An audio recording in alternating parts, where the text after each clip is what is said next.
Immortal Wonder Woman issue 1, right? This is I don't have the creators written down because again, there's multiple stories, but the main story. Jim Bartel on art. Jim Bartel on the art. Yeah. And I believe this is Becky Cloonan and Michael W. Conrad on writing. So it's a new team. It's a new Wonder Woman team. Mm-hmm. Yeah. And this is intriguing because obviously it's like, and even this is playing with when is it set? Because the very first thing it says is impossibly long ago in the distant future, which immediately is like, okay, you're playing with their minds. You don't want us to know exactly when this is set yet. We're keeping this kind of weird. But it's Wonder Woman getting into the Batcave, and essentially, as if it's like an old shrine, and she ends up talking to a Bruce hologram, but she's reminiscing about her lost comrade, and she picks up the Bat utility belt and puts it on. It's kind of a souvenir. And you've got the Bartel art, when she goes back up to the sky, there's a lot of, purples and blues and yellows in the sky. It's kind of that. It's very much what I expect from Bartel's covers, specifically, it's gorgeous stuff. It's Bartel 101. And I don't mean that as a slight. I mean that is exactly what I mean it as. It's just this Bartel. And we see that on Apocalypse, something is eating the world, and something's coming after various planets. And Darkseid doesn't give a shit. He lets Barda and Orion just kind of die. he's like, whatever. I mean, it's already an interesting premise of they're calling Darkseid Highfather. Yeah. Mm-hmm. In fact, I mean that full page spread, because he just leaves the planet and he looks down on it as it's like being consumed. That page is gorgeous. It's something else. But we see that Wonder Woman is keeping Swamp Thing safe on Themyscira, but Swamp Thing is dying, and the Green is dying. Earth's days are numbered, seemingly. And the other Amazons don't really want to try and help at this point. They just want to kind of fight whatever's coming to Earth. This thing that consumed Apocalypse, they just want to try and fight it. They don't want to move and do anything more strategic. And these are newer Amazons as well. By the sense of it, these are people that Diana has taught. Mm-hmm. Yeah. So the next generation. Yeah. We have all these very pretty pages of Darkseid soaring through space, and he's actually questioning. Okay, it's been so long now. So similarly, sometime in the future, who's even survived on that puny planet Earth that I'm going to go and take over now? He even drops a Darkseid which is obviously pops us all now with a big evil grin. Yeah, but there's a great panel where, because obviously this is a Wonder Woman book, so I think I actually popped a little bit when he's like, "Who's even left?" And then you just see in the distance an old Superman, and he goes, "I should have known." Like, hard not to pop a little bit of that. It's kind of like the same reaction that all of us have. Cause, we're off guard because it's a Wonder Woman book, like you say, and I don't think they'd announced that there was any Superman in this book. And it's like, oh, who survived? And in our heads, we're like, well, we know Wonder Woman, so we're expecting that. And then you get to this at the bottom of that same page, and he goes, "I should have known." And I'm like, "Yep, should have done." Yeah, it plays on our expectations. It's obviously the idea that Superman's still there even after everything else. This is way after War World and everything that whatever happens. He's like fully grey. Yeah. You know what this reminded me of? The Jason Aaron Thor story, Last Days of Midgard. Oh, I can see that comparison. Yeah, where this is the end, and Galactus is coming to finally consume Earth because no one's there to stop him. But old King Thor's there, and of course, old Superman and now battle weary Wonder Woman, or we'll call her Immortal Wonder Woman, are there. And I was getting the same vibes, like her talking to the Green in Swamp Thing. Yeah, and Diana basically just decides to even though she didn't want to fight head on like the others do, because they want to do it, she's like, "I'm going to stand by your sides because you're my sisters." But that's when Superman and Darkseid crash land on Earth. So she goes over and sort of tries to stop Darkseid. Also, is that a Green Lantern ring she's wearing around her neck? It looks like it, actually. Yeah. Because I felt like it had a bit of a glow, but I wasn't sure if that was just... There's no close-ups, but given that she's wearing a Batman utility belt, it makes sense that that's what it is. It's that panel where Superman crashes. That page, sorry. On the left, you've got the two vertical panels of Diana, the close-ups. That first one, I was like, oh, it looks like a green glow, but also, is it just a yellow glow from the lasso reflecting? But I think it is just a green light. It's very green in every... Because I didn't even focus on it. Until you just brought it up. So I definitely think it's meant to be a Green Lantern ring. Almost like she's wearing it in remembrance, though. Until here, where it feels like she's full of will, right? Like, because she's going to take out Darkseid. Do you think maybe that's why it seems to glow there, like it's reacting to her. Yeah, it's glowing. But as she's fighting Darkseid, it seems to be glowing more. Yeah. Yep. I don't think it's so much that she's actually been either chosen or is actually taken over as a Green Lantern, but clearly it's reacting to the will that's building up in her as she's in this fight. I think. And I think this fight is absolutely gorgeous. Yep. The movement and the way. The way Battle portrays, like like the kick to the head, with all the lines coming off it, you really get a sense of the motion of it. Yeah, and as this is happening, Swamp Thing dies. Diana has to say goodbye, really sadly. And the cliffhangers, Darkseid's got Superman up by the throat, but she's just sort of like crying because Swamp Thing's died. It's like it feels like all hope is lost, and that this is the end. This is truly the end. So. I really like this main story in this book. It was good. Yeah. No, this is real solid. Again, it's another one that's like, okay, I'm on board for the main book now when that starts. I probably was anyway, but I wasn't sure because I think the two writers that I was really excited about Wonder Woman, it had varying results, but that was it was Wilson and it was Tamaki, and Tamaki's was a bit more low key than I think we expected. Wilson's run I think was very good. Clinton. I don't think I was inherently as excited at face value for, but this story definitely got me interested. Yeah. I think I'm a little bit disappointed we don't have Bartel as the regular artist. Sure. But I mean, I can't remember who we've got. It doesn't mean it's necessarily going to be bad. But again, much like how we spoke about how Johnson seems to understand Superman, I feel like Flynn and Conrad understand Diana. Mm-hmm. Yeah. The only thing going against us is that it's not quite as good as the first Yara Flor issue of Wonder Woman. Yeah, but I mean, this is Diana though, so like that's okay. If I have like actual critiques to make, I think it's a little bit clunky at times with the dialogue, like here at the end where it feels like just the fight's still going. Wonder Woman takes the moment to stop and talk to Swamp Thing instead of immediately rushing off to help Superman. Just some moments like that feel a little bit contrived or clunky, but not enough to ruin it for me. Yeah, and Swamp Thing tells it to get up because he doesn't want to die alone, which is really sad. I think it's obviously very beautiful drawn, and the coloring's very pretty. The story feels big. It feels like you say, compare it to that Thor story. I think it's a really wise move. So, it feels special in that sense. What are you giving this main story, Matt? I'm giving this an 8. I didn't know for all the clunkiness and whatnot. I mean, I'm a sucker for Jim Bartel art, so like this is kind of always what I wanted to see from Bartel. So yeah, Connor. Yeah, I'm gonna go with the 8 as well. Would have been slightly higher if not for the clunkiness. Yeah, I think I'll probably go with the 8 too. Yeah, very very pleased with this. Again, very promising for the run coming from the same writer, or same writing team, I should say. Then there is a backup though, which is about Grail going around stealing artifacts to do a thing, and our other Wonder Woman here, Nubia.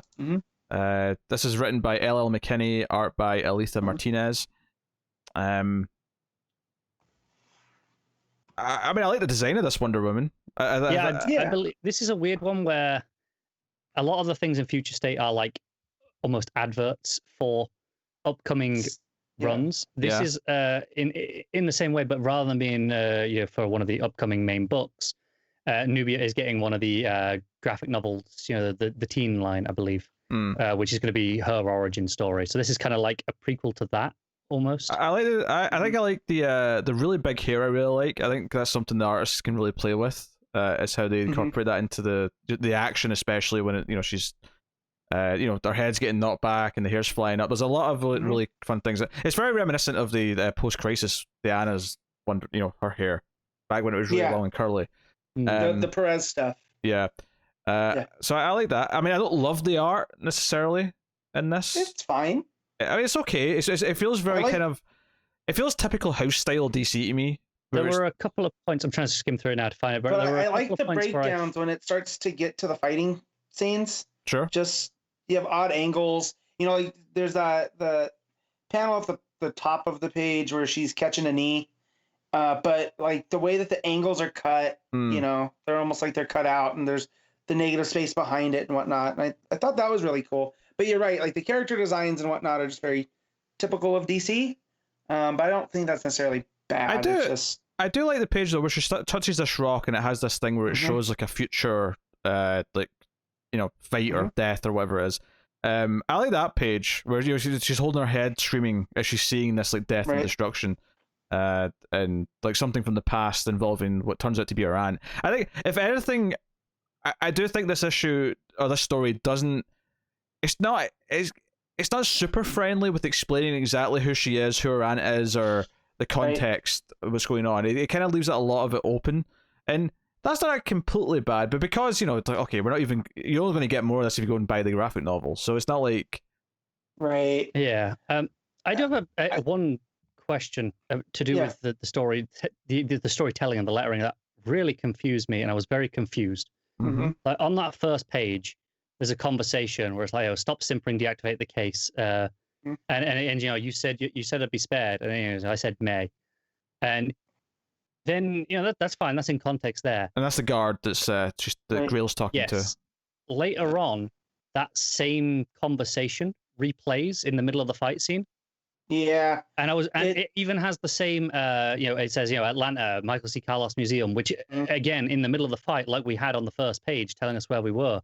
It feels like the lettering was copy and pasted and superimposed.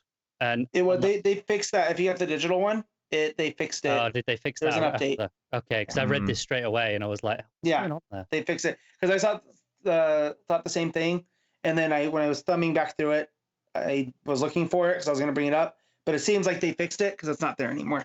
Yeah, because I took a screenshot to share on Twitter. I was like, what's going on here? This is weird. I didn't see them announce that they'd fixed it. So I just realized who her auntie is. Sure. If you look on the club door they go through, there's a giant spider on it, and it's called the Ebony Web, and her aunt is Nancy. So if you know anything about mythology, there's Anasazi, the Spider Woman. Yeah. Who is, I'm pretty sure that's who that's supposed to be. And it just took till now for me to realize that, because the way it ends, it seems like pretty sinister with her. You know, like there's something more to it. So, but like Pete said, it's almost like this is like a trailer for the Nubia book story. That's going to be pretty much what it is. It just makes obviously that's going to be the origin story. Yeah. So this kind of comes across without. I don't know. It feels like it doesn't actually give you enough context to really latch on to anything that's happening. It feels just released out of order, almost like this should have been released in a few months after that was out. I think the art is maybe at its worst when it's just her sitting talking to her aunt, because you know, when we see this a lot with some artists where they're better at the action, but there's a lot of movement and like sort of like motion going on.